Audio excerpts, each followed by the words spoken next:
Alam ko po kung gaano kahirap na walang nagtuturo. I'm also a business person din po. Kaya po I'm really learning from the BCCI, Kalamang Yoli, Kalamang Helen. Diba? So sa mga estudyante dito, so magtanong kayo. Happy ako na nakita ko kayo ngayon. Tulungan niyo po kami sa ngalan po ng ating mayor, sa ngalan po ng City Hall, kasama po ang BCCI. Tuloy po natin to hanggang buong taon. Pero syempre po, ang gusto natin, hindi lang siya show off, talagang maging impactful sa mga negosyante.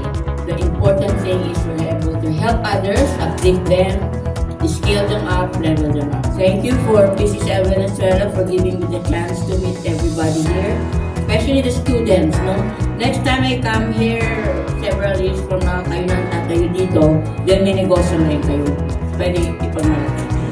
Sa negosyo, hindi natin kailangan expert tayo or nag-aral tayo, gumraduate tayo or may diploma tayo para makapagnegosyo. It is the passion and the interest. Yung mahal nyo at alam nyo i-manage yung negosyo ninyo.